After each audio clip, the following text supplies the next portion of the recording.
وەزارەتی پەروەردە ژمارەیەک بڕیاری سەبارەت بە پرۆسەی خوێندنی ئەمساڵ دەرکرد. دیارترینیان کورتکردنەوەی پرۆگرامەکانی خوێندنی پۆلی 12 و دواخستنی تاقیکردنەوەی نیشتیمانیەکانە. ئەو بابەتانەی کە واکەم کراوەتەوە پێک دێن لە زمانی کوردی ئەرکی جێناوی سربەخۆ لە ڕستەدا وەک دیارخەری ناو و ڕۆمان و جوانی بایس و تێکەڵکێش. لە زمانی عەرەبیشدا بەشی پێنجەم و زمانی ئینگلیزی بەشەکانی 7 و 8 و بیرکاری زانستی بەشی شەشەم و بیرکاری وێژەیی بەشی پێنجەم، زیندەوەرزانی بەندی نۆیەم و دەیەم، کیمیا بەندی دەیەم، فیزیا بەشی 8 و 9، مێژوو بەشی دەیەم، جوگرافیا بەشی شەشەم و حەوتەم، ئابووریش بەشی شەشەم.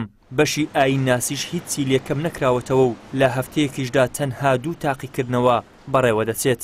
بڕیار درابە یەکەم لەبەر بەژۆندی گشتی بەشێک لە پرۆگرامەکانی خوێندنی پۆلی 12 ئامادەیی کەم کرایەوە. خولی یەکەمی تاقیکردنەوە گشتیەکانی پۆلی 12 لە 23/6 دەست پێ یەکەن و هەتا حەڤەی 7 بەردەوامە بن. لە هەفتەیەکە تەنیا 2 تاقیکردنەوە کرێت. پشوەکانی بەهارەش بۆ ئەو قوتابخانانەی کەوا زوو دەستیان بە خوێندن کردووە دەمێنێت. بۆ ئەو قوتابخانانەشی کەوا درەنگ خوێندنیان دەست پێ کردووە پشووی بەهارە نامێنێت. بەنسبەت ئەو قوتابخانانەی کە لە 11ی نۆی 2023ەوە دەستیان بە خوێندن کردووە، ئەوانە لە ڕۆژی 11ی مانگ تا 23ی مانگ بۆیان دەبێتە پشوو. ڕۆژی 24ی سێ دەست دەکرێتەوە بەدەوام. ئەمانە کێ دەگرێتەوە؟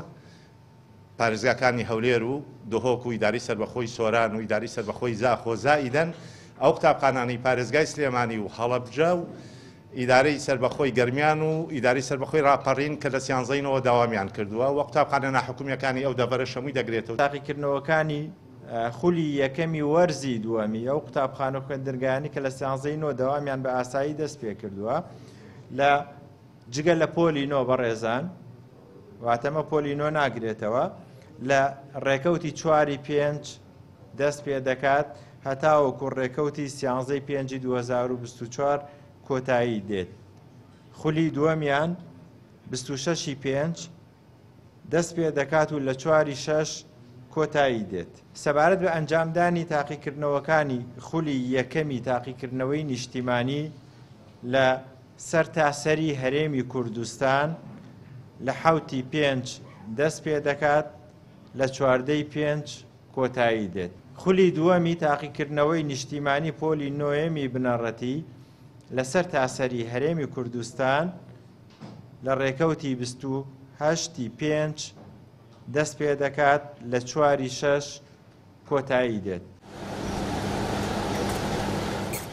هۆکاری کەمکردنەوە و دواخستنی تاقیکردنەوەکان بۆ ئەوە دەگەڕێتەوە کەوا بەشێک لە مامۆستا و فەرمانبەران بۆ ماوەی 5 مانگ بایکۆتی هۆڵەکانی خوێندنیان دەکرد و قوتابیانی ئەو ناوچانە لە خوێندن دواکەوتن. ئیدریس محەممەد، کەناڵی ئاسمانی پەیام، هەولێر.